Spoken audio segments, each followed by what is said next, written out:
Wholesalers, listen up. This may be one of the most important videos I've ever released. You may be shocked to hear me say this, but you need to stop doing the assignment method when wholesaling houses. Watch this video to find out the 4 compelling reasons why, as well as 3 alternative methods that may be much better. All of that and more coming up.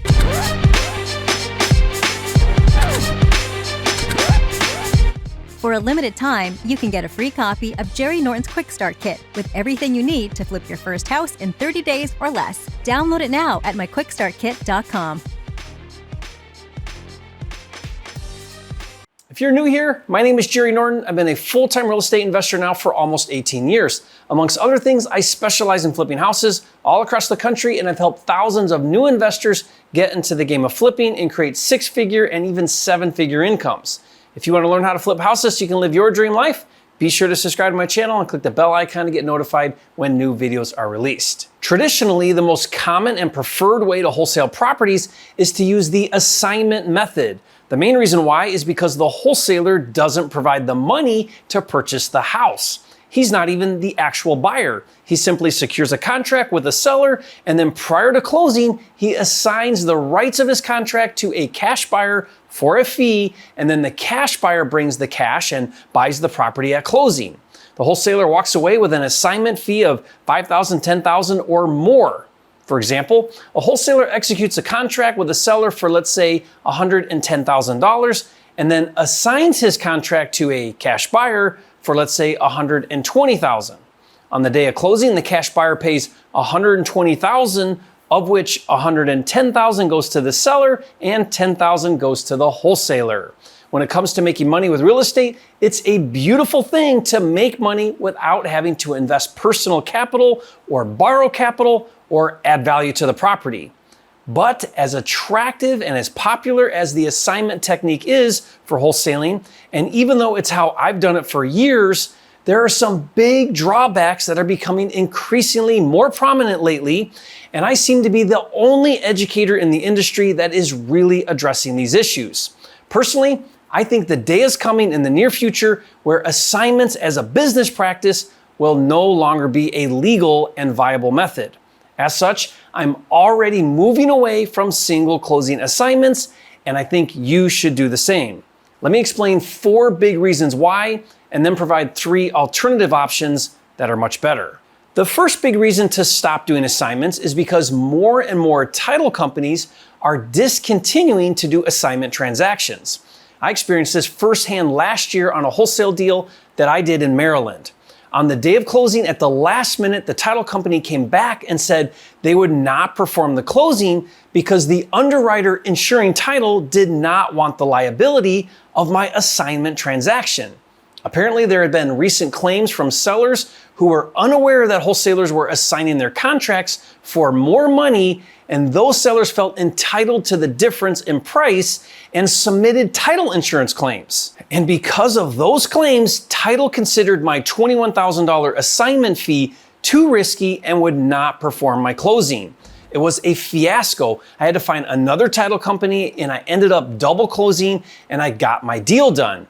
Now, after that happened, I wanted to know if that was just an isolated incident, so I called my title agent in Arizona, who I do a lot of transactions with, and she said it's becoming more and more difficult to close assignments, and the overall sentiment is that an assignment creates a disclosure issue with sellers and is becoming too risky to insure.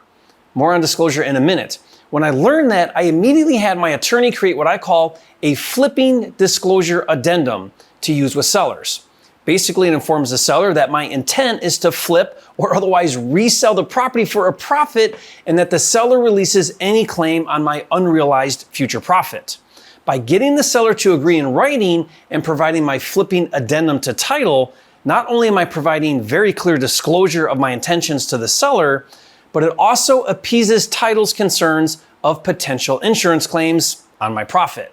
Now, this flipping disclosure cost me thousands of dollars in legal fees to create, and I'll give it to you for free. I'll put the download link in the description below for you. Proper disclosure is one of the biggest complaints against wholesalers, so I highly recommend you use my flipping disclosure addendum on all of your transactions with sellers. Now, I wish that was enough and the problem was solved with a flipping disclosure addendum, but unfortunately, it's not. Title isn't the only one having a problem with wholesalers. The second big reason to stop doing assignments is because of legal ramifications.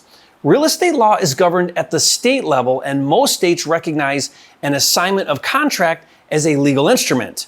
If done properly, the wholesaler who holds a contract with a seller has what's called equitable interest, and as such, according to contract law, and as long as the contract doesn't have a no assignment clause, the contract holder has the legal right to assign his contract. However, it's not so cut and dry. Assignments fall into a gray area that invites a lot of debate, scrutiny, and controversy. Let me explain using the state of Ohio. Ohio recognizes the assignment as a legal instrument, but does not approve of the practice or business of doing assignments. In other words, a random assignment here and there, not an issue because it's not your primary form of transacting real estate. But once you repeatedly and intentionally enter into contracts without the means or ability to close on those contracts, now the Ohio Real Estate Division has an issue. It's kind of like buying and selling cars. Do it once in a while and no one has an issue. But once you do it more than 6 times, now it's considered a business practice and you need a dealer license. Assignments are viewed very much the same way. More and more real estate governing agencies are mandating that wholesalers obtain a real estate license and adhere to the same oversight as real estate agents. In the state of Illinois, you're only allowed to do 1 transaction before they consider it a practice or a business, and then you must get licensed. Oklahoma recently took the position that if you publicly market a contract for sale, aka an assignment, you're acting no different than an agent and must be licensed. Now, my personal opinion is that you should get licensed, not because you're mandated to, but because of the benefits to you as an investor.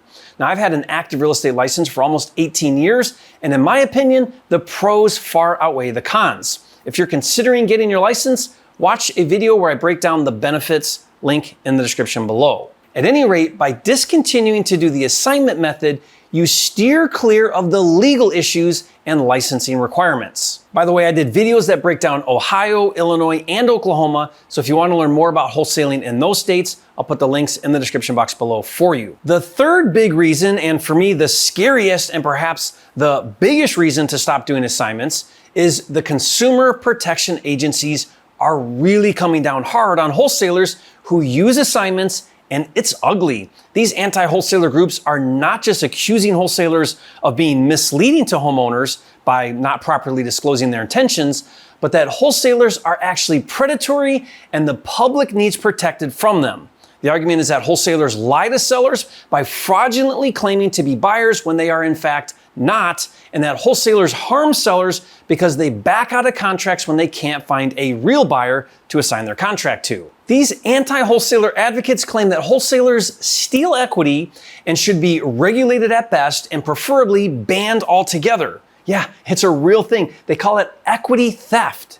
Now, this is the case with both the city of Philadelphia and the city of Atlanta, who both passed ordinances restricting what wholesalers can do.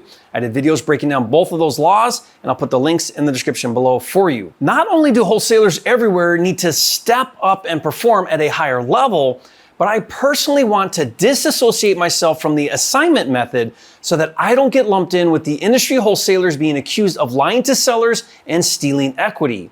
More on what I'm doing at the end of this video to change that image and help the wholesaling industry become recognized as vital and an integral part of the real estate market. Okay, the fourth big reason to stop doing assignments is wholesalers are a target for the National Association of Realtors, or NAR. Now, as one of the biggest and most powerful organizations in America, NAR either leads or strongly supports all of the previously stated arguments against wholesalers doing assignments. Now, NAR's position is wholesalers act no differently than agents and should be licensed and regulated. Now, of course, from NAR's perspective, that would eliminate competition and wholesaler income would now go through the broker model, bringing it under NAR's umbrella. I mean, someone has to pay for NAR's never-ending lawsuits for violating antitrust laws. Why not wholesalers? But that's beside the point. Stop doing assignments and NAR doesn't have a leg to stand on.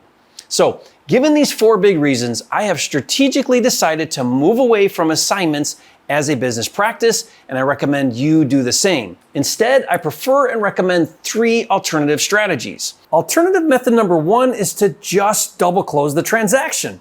A double closing is when you enter into a contract with a seller, same as you normally do, but instead of assigning your contract to a new buyer and possibly opening up a can of worms, instead enter into a new purchase contract with the cash buyer. On the day of closing, you will do 2 back-to-back closings. The first closing is with the seller. As the buyer, you will fund the purchase according to the contract, pay closing fees, and take title to the property. By doing so, you fulfill the terms of the contract with the seller, which eliminates the 4 big problems I mentioned earlier. Then the second closing is between you and your cash buyer, and this time you're the seller. Essentially, all you're doing is buying a property and then reselling it right away for a profit.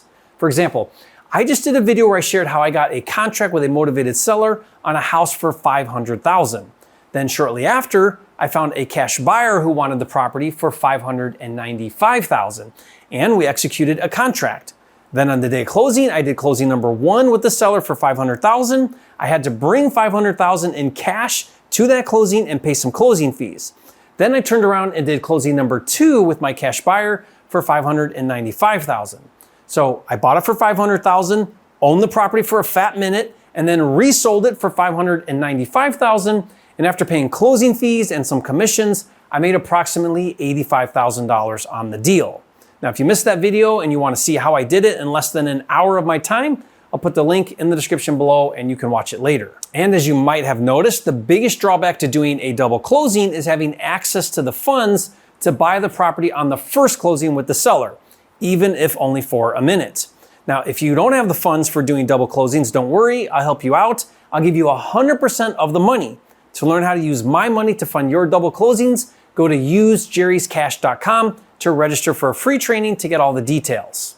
Alternative method number 2 is similar to buying and reselling, but instead of finding the cash buyer ahead of closing and doing a back-to-back double closing, instead you intentionally wait to find the buyer until after you purchase the property. Instead, close on the purchase and then list the property for sale on market.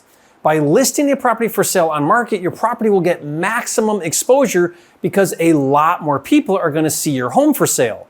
Many flippers call this technique wholetailing. It implies you're wholesaling to a retail buyer, thus wholetailing. But I even do this method when it's a cash-only property to find a cash buyer, not just clean properties that will sell to retail buyers. I did a video series where I bought a property in Indianapolis that had foundation problems and was a cash-only deal that I relisted for sale on market using a flat fee service and found a cash buyer. Even after waiting, the deal made more money. And I'll put the link to that video in the description below and you can check it out later.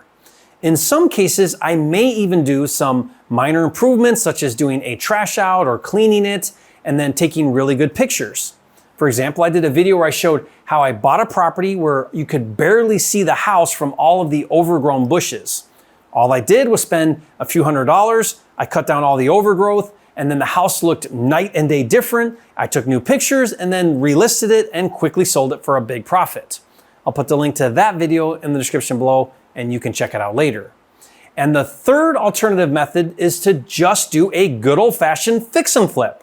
Now, while not for everyone, I think every wholesaler should learn how to fix and flip. You don't ever want to be a one-trick pony in this business. Some of my biggest profit deals are fix and flips, and sometimes it makes way more sense to keep it, rehab it, and flip it for top price to a retail buyer.